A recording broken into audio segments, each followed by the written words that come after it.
Into நியூமரேட்டரில் டைரெக்டாக எழுதிக்கலாம் X square by X plus one the whole square. Okay, ஸ்கொயரை உள்ளே மல்டிப்ளை பண்ணியிருக்கேன், வேறு எதுவும் பண்ணலை. Plus 1 divided by x plus 1 the whole square.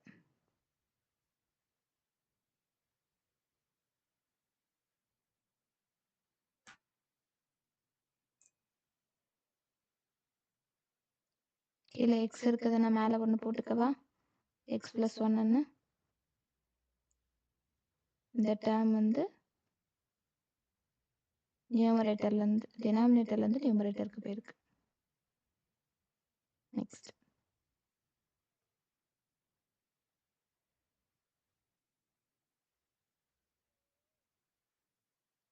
கீழே ஒரு டேர்ம் மட்டும்தான் இருக்குது, அதை நான் அப்படி எழுதிக்கிறேன்.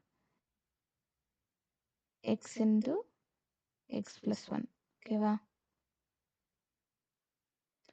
டினாமினேட்டர் என்ன வரும், X plus one the whole square வரும். நியூமரேட்டரில் X square plus one into X plus one. இனி கேன்சல் பண்ண முடிஞ்சதை கேன்சல் பண்ணிக்கலாம். இங்கே ஒரு எக்ஸ் ப்ளஸ் ஒன்னும் இங்கே ஒரு எக்ஸ் ப்ளஸ் ஒன்னும் கேன்சல்.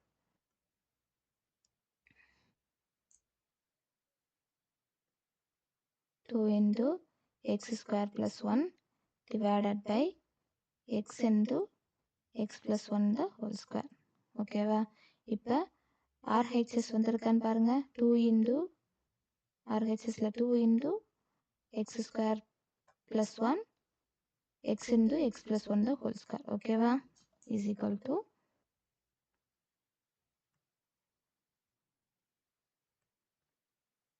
ஆர்ஹெச்எஸ்.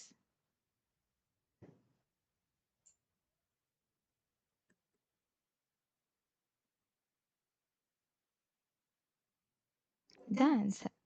ஏதாச்சும் டவுட் இருந்துச்சுன்னா கமெண்ட் பண்ணுங்கள் ஸ்டூடெண்ட்ஸ். தேங்க்யூ, பாய்.